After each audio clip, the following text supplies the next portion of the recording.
Good morning all of you મિત્રો, કેમ છો બધા? મજામાં ને?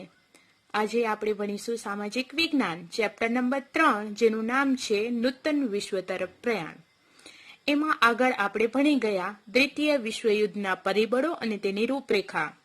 તો હવે આગળ આપણે દ્વિતીય વિશ્વયુદ્ધના પરિણામો એટલે કે તાત્કાલિક પરિણામો વિશે આપણે સમજ મેળવીએ.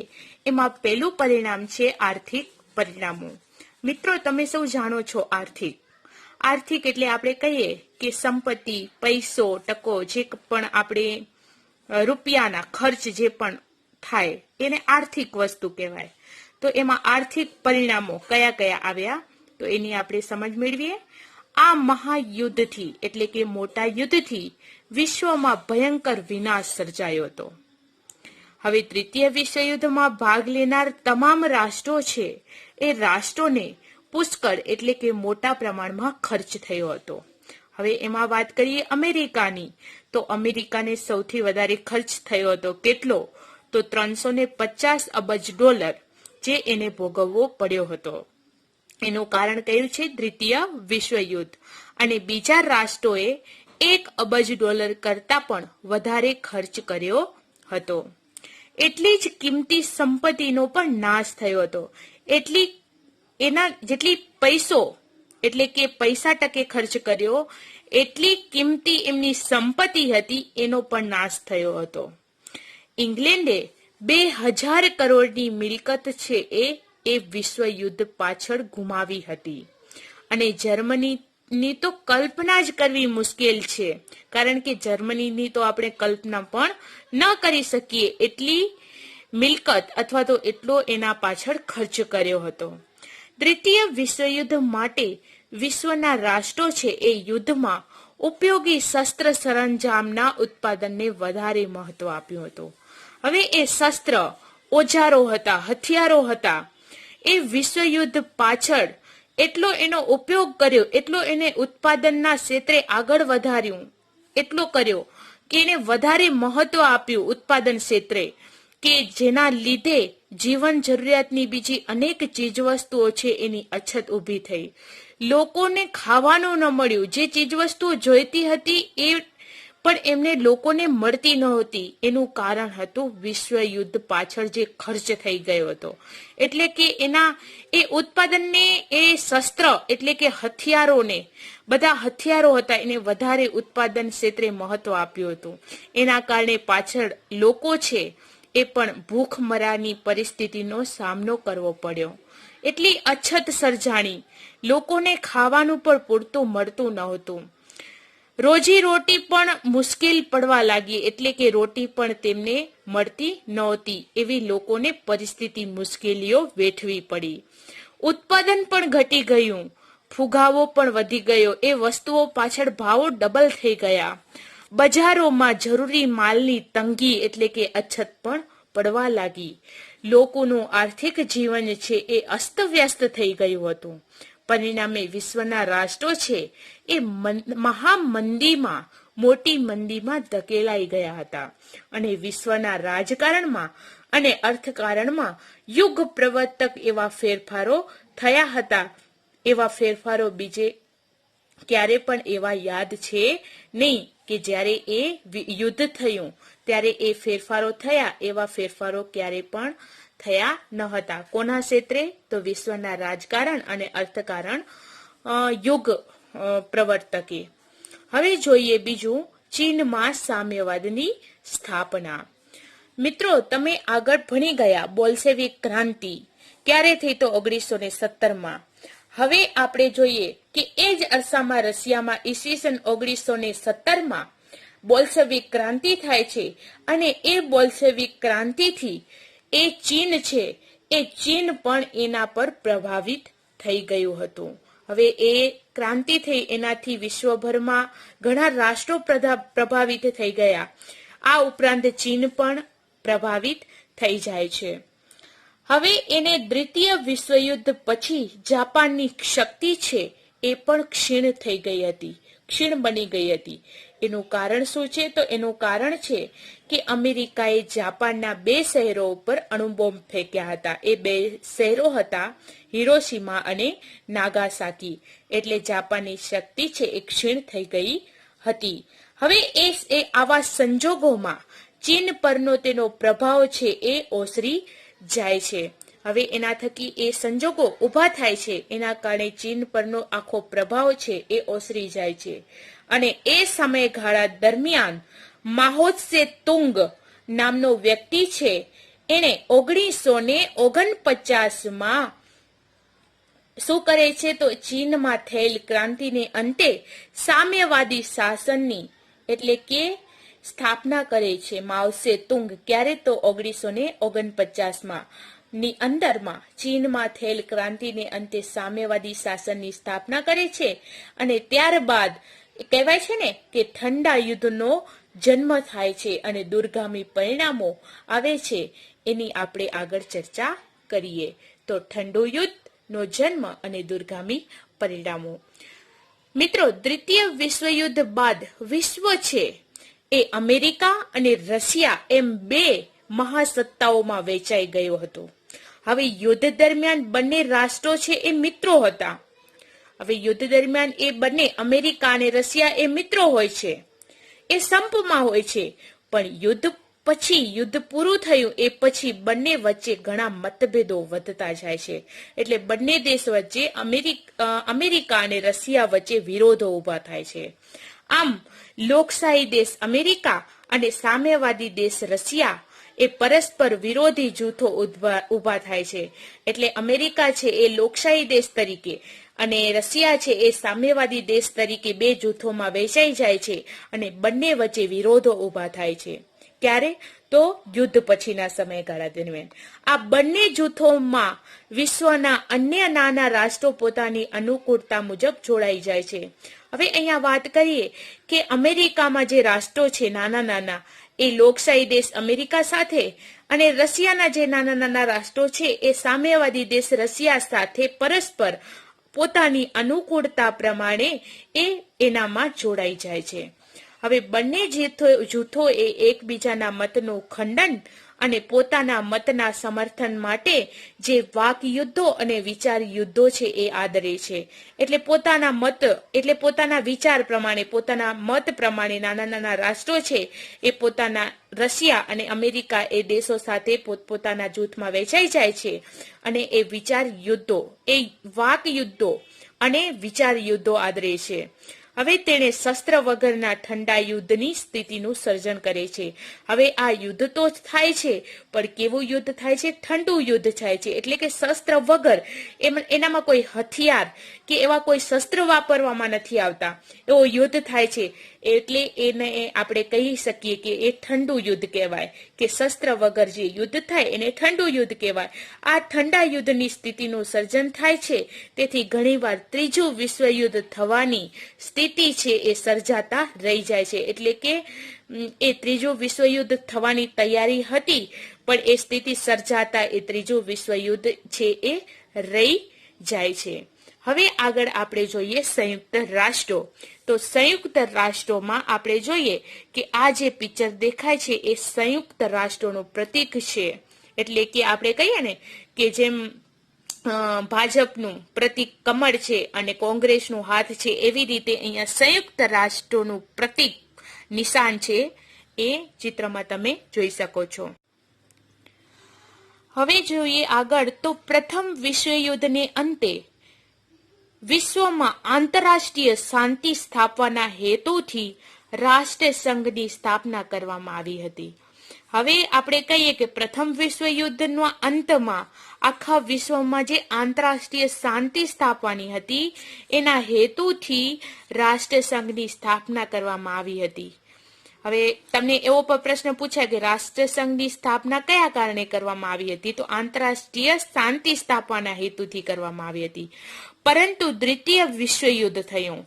પરંતુ દ્વિતીય વિશ્વયુદ્ધ થાય છે અર્થાત અથવા રાષ્ટ્રસંઘ છે એ નિષ્ફળ જાય છે.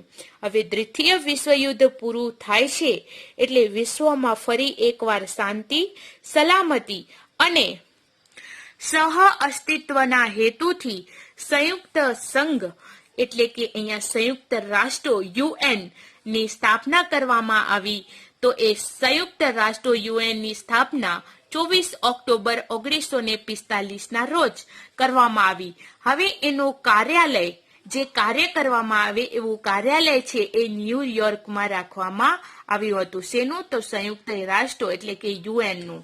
હવે એ કાર્યાલય ક્યાં છે? તો ન્યુયોર્કમાં. એટલે આપણે કહીએ કે એનું સંયુક્ત રાષ્ટ્રોનું વડુ મથક એ ન્યુયોર્કમાં આવેલું છે. આ પિક્ચર દેખાય છે એ છે સંયુક્ત રાષ્ટ્રોનું વડુ મથક જે આવેલું છે ન્યુયોર્કમાં.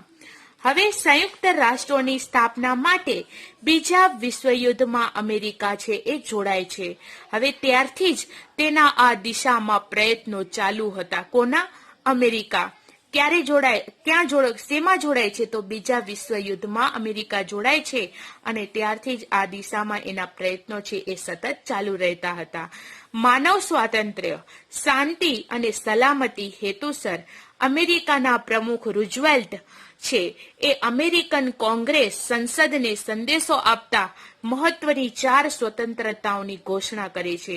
હવે એ લોકો પ્રત્યે માનવ એટલે મનુષ્યમાં સ્વાતંત્ર્ય, શાંતિ અને સલામતી જળવાય એના હેતુ માટે અમેરિકાના પ્રમુખ રૂઝવેલ્ટ છે એ અમેરિકન કોંગ્રેસ એટલે કે સંસદ છે એને સંદેશો મોકલે છે, સંદેશો આપે છે કે એ લોકો છે, મનુષ્ય છે, માનવ છે એને મહત્વની 4 સ્વતંત્રતાઓ એટલે કે અધિકારો મળવા જોઈએ એવી ઘોષણા કરે છે. એટલે એવું કહે છે. તો એમાં કઈ 4 સ્વતંત્રતાઓ અધિકારો? તો પેલું છે વિચાર અને વાણી સ્વતંત્ર્ય, ધાર્મિક સ્વતંત્ર્ય, આર્થિક સ્વતંત્ર્ય અને ભયમાંથી મુક્તિના અધિકારોનો સમાવેશ કરવામાં આવ્યો છે. હવે આ ઘોષણા કરે છે એ કોણ કરે છે? તો અમેરિકાના પ્રમુખ રૂઝવેલ્ટ કરે છે. કોને કહે છે? તો અમેરિકન કોંગ્રેસ સંસદને સંદેશો આપતા કહે છે કે આ માનવ છે એને 4 સ્વતંત્રતાઓ મળવી જોઈએ. આ પછી પ્રમુખ રૂઝવેલ્ટ છે એટલે કે અમેરિકાના પ્રમુખ રૂઝવેલ્ટ છે અને બ્રિટનના વડાપ્રધાન ચર્ચિલ છે એ એટલાન્ટિક મહાસાગરના એક જહાજ ઉપર 8 મુદ્દાઓનું ખતપત્ર તૈયાર કરે છે. જે પાછળથી એ ખતપત્ર છે એ એટલાન્ટિક ખતપત્ર તરીકે ઓળખાવા લાગે છે. હવે આ ખતપત્રમાં દરેક રાષ્ટ્રના સ્વાતંત્ર્ય અને સાર્વભૌમત્વની જાળવણી આપણે કહીએ ને સંભાળવું એમ, સાર્વભૌમત્વની જાળવણી કરવી, શાંતિ સલામતી જાળવવી, સામાજિક અને આર્થિક કલ્યાણ એટલે લોકો પ્રત્યે સામાજિક અને આર્થિક કલ્યાણ થાય અને નિશસ્ત્રીકરણ એટલે શસ્ત્ર વગરની બાબતોનો પણ સમાવેશ કરવામાં આવ્યો હતો. ત્યારબાદ બ્રિટન, અમેરિકા, રશિયા અને ચીનના વિદેશ પ્રધાનો વિશ્વ શાંતિ માટે મોસ્કો ખાતે ભેગા મળ્યા હતા. ક્યારે? તો 1943 ઓક્ટોબર મહિનાની 1943ની સાલમાં, જે મોસ્કો જાહેરાત તરીકે જાણીતી થઈ હતી. 1943માં નવેમ્બરમાં તહેરાનમાં 3 માતાંધાઓની પરિષદ મળી હતી. હવે એ વોશિંગ્ટન ખાતે 50 રાષ્ટ્રોના પ્રતિનિધિઓ છે એ સંયુક્ત રાષ્ટ્રોનું ખતપત્ર તૈયાર કરે છે. હવે વોશિંગ્ટન ખાતે 50 રાષ્ટ્રોના પ્રતિનિધિઓ છે એ સંયુક્ત રાષ્ટ્રોનું આખું ખતપત્ર તૈયાર કરે છે. ક્યારે? તો 1944 સપ્ટેમ્બર મહિનામાં. હવે 24 ઓક્ટોબર 1945ના રોજ 51 સભ્ય રાષ્ટ્રો દ્વારા સંયુક્ત રાષ્ટ્રોની સ્થાપનાની જાહેરાત કરવામાં આવે છે.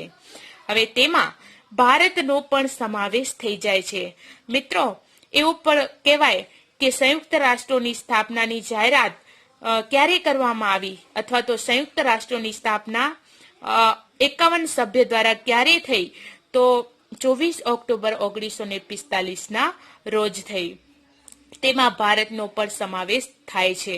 ત્યારથી શરૂ કરીને આજ પર્યંત એટલે કે આજના સમયગાળા સુધી 24 ઓક્ટોબરનો દિવસ છે એ UN દિવસ એટલે કે યુનાઇટેડ નેશન્સ ડે તરીકે વિશ્વભરમાં ઉજવવામાં આવે છે. હાલ સંયુક્ત રાષ્ટ્રોમાં 193 રાષ્ટ્રો સભ્ય તરીકે પણ છે. હવે જોઈએ આગળ સંયુક્ત રાષ્ટ્રોના અંગો. સંયુક્ત રાષ્ટ્રોએ તેના ઉદ્દેશો સિદ્ધ કરવા જે તંત્ર ગોઠવ્યું છે તેના મુખ્ય 6 અંગો છે. શેના? તો સંયુક્ત રાષ્ટ્રોના, જે નીચે મુજબ છે તેની આપણે ચર્ચા વિસ્તૃત કરીશું. સૌ પ્રથમ છે સામાન્ય સભા, બીજું છે સલામતી સમિતિ, ત્રીજું છે આર્થિક અને સામાજિક સમિતિ, ચોથું છે વાલી સમિતિ, પાંચમું છે આંતરરાષ્ટ્રીય અદાલત અને છઠ્ઠું છે સચિવાલય. આ અંગો પૈકી આંતરરાષ્ટ્રીય અદાલત એ નેધરલેન્ડના હેગ શહેરમાં આવેલી છે. જે આંતરરાષ્ટ્રીય અદાલત છે 5મા નંબર ઉપર, એ ક્યાં આવેલી છે? તો નેધરલેન્ડના હેગ શહેરમાં આવેલી છે. તે સિવાયની અન્ય સમિતિઓની મુખ્ય કચેરીઓ છે એ અમેરિકાના ન્યુયોર્ક શહેરમાં આવેલી છે. એ આપણે કહીએ કે એના સિવાયની રાષ્ટ્રીય અદાલત, આંતરરાષ્ટ્રીય અદાલત, એના સિવાયની જે 5 છે એ સમિતિઓની મુખ્ય કચેરીઓ છે એ અમેરિકાના ન્યુયોર્ક શહેરમાં આવેલી છે. હવે સંયુક્ત રાષ્ટ્રોના અંગોના કાર્યો, એટલે કે સંયુક્ત રાષ્ટ્રોના અંગોના કયા કયા કાર્યો હોય છે તેના વિશે આપણે સમજ મેળવીએ. શું શું કાર્યો કરે છે સંયુક્ત રાષ્ટ્રો? એમાં સૌ પ્રથમ છે સામાન્ય સભા. હવે એ સામાન્ય સભા, તો સંયુક્ત રાષ્ટ્રોનું સૌથી મોટું અંગ છે સામાન્ય સભા. હવે આ સામાન્ય સભા તે બધા સભ્ય રાષ્ટ્રોના પ્રતિનિધિઓની બનેલી હોય છે. હવે આ સામાન્ય સભા છે એ બધા સભ્ય રાષ્ટ્રોના જે પ્રતિનિધિઓ છે એની બનેલી હોય છે. તેમાં દરેક રાષ્ટ્ર વધુમાં વધુ 5 પ્રતિનિધિઓ છે એ મોકલી શકે છે. હવે એમાં રાષ્ટ્ર છે એ વધુમાં વધુ 5 જ પ્રતિનિધિ મોકલી શકે છે, પરંતુ મતદાન વખતે તે દરેક રાષ્ટ્રનો એક જ મત ગણવામાં આવે છે. જ્યારે પણ ચૂંટણી થાય તો ત્યારે ચૂંટણીમાં જે મતદાન હોય, મતદાન કરવાનું હોય, તે મતદાન વખતે દરેક રાષ્ટ્રનો એક જ મત ગણવામાં આવે છે. પ્રતિનિધિઓ ભલે 5 હોય, પરંતુ મત છે એ એક જ ગણવામાં આવે. આંતરરાષ્ટ્રીય સંબંધોને લગતી કોઈ પણ બાબત પર ચર્ચા કરવામાં આવે, સલાહ આપવામાં આવે, સૂચનો આપવામાં આવે કે કેટલીક ભલામણો પણ કરી શકે છે. હવે આંતરરાષ્ટ્રીય સંબંધોને લગતી કેટલીક બાબતો, ચર્ચાઓ, સલાહો, સૂચનો અને ભલામણો પણ કરી શકે છે. આ તમે પિક્ચર જોઈ શકો છો, એ છે સામાન્ય સભાનો સભાખંડ. એમાં બેસીને બધા સભામાં બેસે છે અને સલાહ, સૂચનો અને ભલામણો કરે છે. આ ઉપરાંત કેટલીક રકમની ફાળવણી કરે છે અને આ ઉપરાંત કેટલાક પ્રશ્નોનું નિરાકરણ પણ આ સભામાં બેસીને કરી શકે છે. મહામંત્રી છે એ દર વર્ષે જે અંદાજપત્ર રજૂ કરે તે મંજૂર કરવું તથા તેના ખર્ચની રકમની ફાળવણી પણ કરવી. રાષ્ટ્રોના આર્થિક વિકાસ, માનવ અધિકાર, નિઃશસ્ત્રીકરણ કે સાંપ્રત આંતરરાષ્ટ્રીય પ્રશ્નોનું નિરાકરણ લાવવાના પ્રયાસો પણ આ સામાન્ય સભા કરે છે. હવે આ સામાન્ય બાબતોમાં નિર્ણય 2/3 સભ્યોની બહુમતીથી લેવાય છે.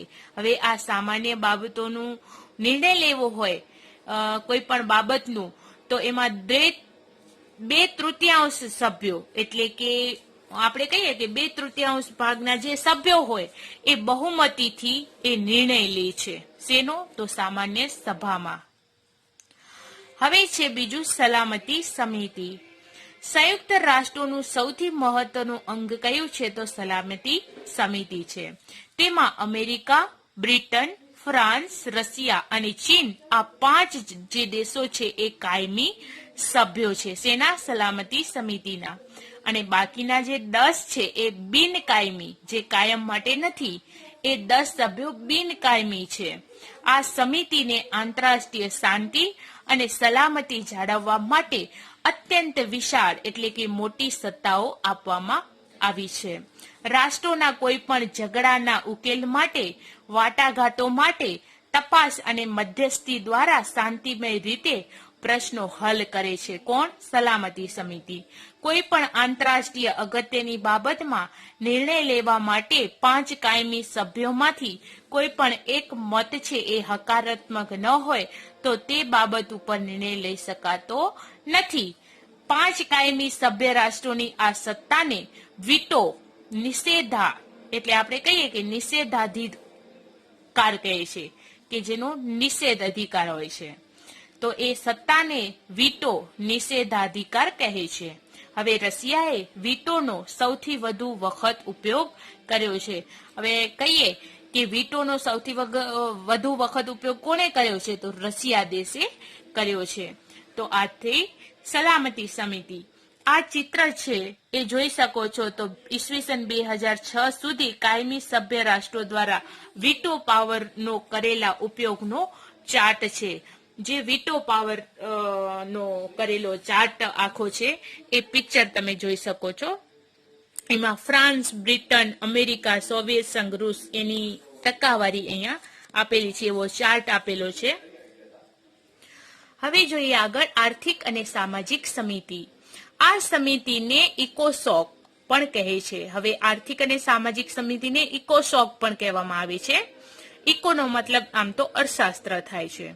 તેમાં 54 જેટલા સભ્યો છે. જેમાં આર્થિક અને સામાજિક સમિતિમાં સામાન્ય સભા તેના નિવૃત્ત થતા 2/3 સભ્યોને 3 વર્ષ માટે ચૂંટે છે. હવે આ આર્થિક અને સામાજિક સમિતિ છે એમાં 54 જેટલા સભ્યો છે અને એમાં સામાન્ય સભાના એટલે કે સામાન્ય સભા તેના નિવૃત્ત એટલે સામાન્ય સભાના જે નિવૃત્ત થયેલા હોય ને એવા 2/3 સભ્યોને તે 3 વર્ષ માટે ચૂંટે છે.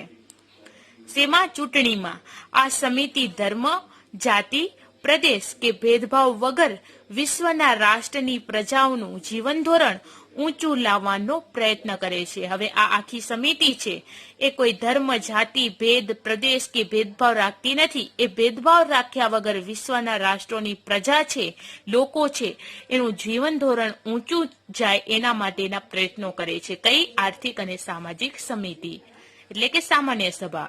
આ સમિતિ અને તેની પેટા સમિતિઓ વિશ્વભરમાં કાર્ય કરે છે. આખા વિશ્વમાં ઈ સમિતિઓ છે એ વિશ્વભરમાં કાર્ય કરી રહી છે.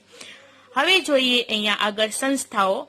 WHO એટલે કે વિશ્વ આરોગ્ય સંસ્થા, તેને ઇંગ્લિશમાં કહેવાય છે વર્લ્ડ હેલ્થ ઓર્ગેનાઇઝેશન. હવે આ WHO વિશ્વ આરોગ્ય સંસ્થા છે એ વિશ્વના માનવીઓનું સ્વાસ્થ્ય સુધારવાનું કામ કરે છે, કાર્ય કરે છે. બીજું છે IMF એટલે કે આંતરરાષ્ટ્રીય બેંક તથા નાણાં ભંડોળ.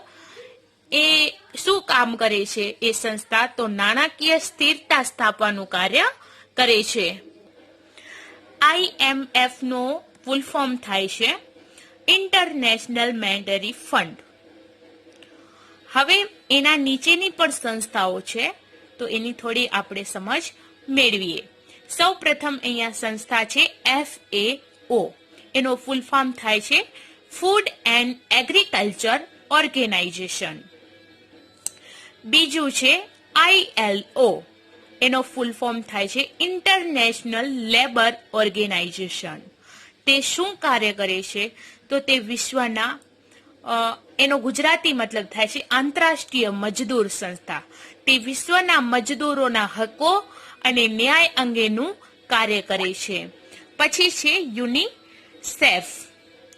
તો એનો યુનિસેફનો ફૂલ ફોર્મ કહું તો United Nations International Children's Emergency Fund. એટલે ગુજરાતીમાં એનો મતલબ એવો થાય કે બાળકો માટેનું આકસ્મિક મદદ ભંડોળ. પછી છે યુનેસ્કો. યુનેસ્કો એનો ગુજરાતી મતલબ એવું થાય કે શૈક્ષણિક, વૈજ્ઞાનિક અને સાંસ્કૃતિક એવી સંસ્થા એટલે યુનેસ્કો. એનો ફૂલ ફોર્મ કહું તો United nations education scientific culture organisation. હવે વાત કરું FAO. તો આંતરરાષ્ટ્રીય ખાદ્ય અને કૃષિ સંસ્થા. તે શું કાર્ય કરે છે? તો તે ખેત પેદાશ, જંગલો અને માછલીઓનું ઉત્પાદન વધારવા, પોષણનું ધોરણ ઊંચું લાવવા સહાય કરે છે. આગળ આપણે જોઈ ગયા કે ખેત પેદાશો, જંગલો અને માછલીઓનું ઉત્પાદન વધારવા માટે અને પોષણનું ધોરણ ઊંચું લાવવા માટે સહાય કરે છે. કોણ? તો FAO. એટલે આપણે જોયું કે ઇન્ટરનેશનલ મોનેટરી ફંડ. ILO નો આપણે ફૂલ ફોર્મ સમજી ગયા કે ઇન્ટરનેશનલ લેબર ઓર્ગેનાઇઝેશન, એટલે કે આંતરરાષ્ટ્રીય મજદૂર સંસ્થા. શું કરે છે? તો વિશ્વના મજદૂરના હકોને ન્યાય આપવાનું કાર્ય કરે છે. પછી યુનિસેફ બાળકો માટેનું આકસ્મિક મદદ ભંડોળ છે, એટલે કે વિશ્વના બાળકોનું સ્વાસ્થ્ય સુધારવા માટે પૌષ્ટિક ખોરાક આપવો જોઈએ, શિક્ષણ અને બાલ કલ્યાણની પ્રવૃત્તિઓ કરે છે. કોણ? તો યુનિસેફ. અને પછી છે યુનેસ્કો, એટલે કે શૈક્ષણિક, વૈજ્ઞાનિક અને સાંસ્કૃતિક સંસ્થા છે. આ સંસ્થા છે એ નિરક્ષરતા નિવારણ, એટલે કે જે અભણ છે એને દૂર કરવું, શિક્ષણ દ્વારા માનવીનું જીવન ધોરણ છે એ ઊંચું લાવવું, ન્યાય આપવો, શિક્ષણ, વિજ્ઞાન અને સાંસ્કૃતિક સાધનો દ્વારા રાષ્ટ્રો વચ્ચેના સહકાર વધારવાનું કાર્ય કરે છે. એટલે રાષ્ટ્ર વચ્ચેનો સહકાર વધે, આપણે કહીએ ને કે દેશો વચ્ચે લાગણીઓ વધે, એના વચ્ચેનો સહકાર વધારવાનું કાર્ય છે એ યુનેસ્કો કરે છે. આ ઉપરાંત તેની પેટા સંસ્થાઓ અને પ્રાદેશિક સમિતિઓ પણ છે જે વિવિધ કાર્યો કરે છે.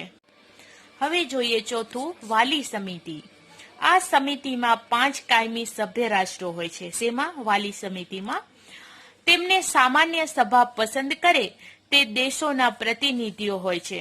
તેમને કોણ પસંદ કરે છે? કાયમી સભ્યોને તો સામાન્ય સભા પસંદ કરે છે, અને તે દેશોના પ્રતિનિધિઓ પણ હોય છે.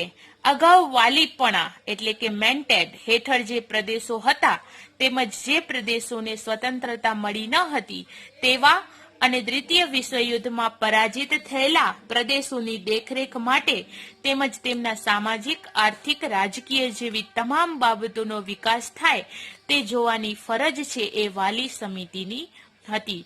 કે એ બધી જવાબદારીઓ હતી કે જે પરાજિત થયેલા હતા દ્વિતીય વિશ્વયુદ્ધમાં પ્રદેશો, એની દેખરેખ રાખવાની. પછી કોઈ પણ સામાજિક, આર્થિક અને રાજકીય એવી તમામ બાબતોનો વિકાસ થાય તો તે જોવાની પણ વાલી સમિતિની ફરજ હતી. પછી 5મો, આંતરરાષ્ટ્રીય અદાલત. તેનું મુખ્ય મથક નેધરલેન્ડના હેગ શહેરમાં આવેલું છે. આગળ આપણે જોયું કે આંતરરાષ્ટ્રીય અદાલત એનું મુખ્ય મથક કયું? તો નેધરલેન્ડનું હેગ શહેર. તેમાં 15 ન્યાયમૂર્તિઓ હોય છે. 5 વર્ષ માટે નિયુક્ત થાય છે. કોઈ પણ 2 રાષ્ટ્રો વચ્ચેના વિખવાદોનો નિકાલ કરે છે. કોણ? આંતરરાષ્ટ્રીય અદાલત. હવે રાષ્ટ્રો વચ્ચેના ઝઘડો છે એ અદાલત સમક્ષ રજૂ કરવામાં આવે તો તેનો ચુકાદો પણ આપે છે. કોણ? આંતરરાષ્ટ્રીય અદાલત. અને કાયદા વિષયક સલાહ આપવાનું પણ કાર્ય છે એ આંતરરાષ્ટ્રીય અદાલત કરે છે. હવે 6થું છે સચિવાલય. સંયુક્ત રાષ્ટ્રોના મહામંત્રીની કચેરીને સચિવાલય કહે છે. સંયુક્ત રાષ્ટ્રોના મહામંત્રીની કચેરીને શું કહેવાય છે? સચિવાલય. સામાન્ય સભા તેના મહામંત્રીની નિમણૂક 5 વર્ષ માટે કરે છે. મહામંત્રી છે એને કાર્યોમાં મદદ કરવા માટે મંત્રીઓ, વ્યવસ્થાપકો, મદદનીશો, ભાષાંતરકારો અને નિષ્ણાંતોનો પણ સમાવેશ થાય છે. હવે આ મહામંત્રીની કાર્યોમાં મદદ કરવા માટે, કામ કરવા માટે મંત્રીઓ હોય છે, બીજા વ્યવસ્થા કરી આપે એવા હોય છે, બીજા હેલ્પ કરનારા મદદનીશો હોય છે, પછી કોઈ એવી ભાષા ન સમજાતી હોય તો એનો ભાષાંતર કરી આપે, અને એવા નિષ્ણાંતોનો પણ સમાવેશ એમાં થાય છે. સંયુક્ત રાષ્ટ્રોનું સચિવાલય ન્યુયોર્કમાં છે. વિશ્વમાં શાંતિ સ્થપાય, વિશ્વમાં એકતા જળવાય અને વિશ્વ બંધુત્વનું સ્વપ્ન સાકાર બને એના માટે સંયુક્ત રાષ્ટ્રો છે એ પ્રયત્નશીલ છે. તો મિત્રો, અહીંયા છે એ 3જો પાઠ, નવા વિશ્વ તરફ પ્રયાણ, એ પૂરું થાય છે. Thank you.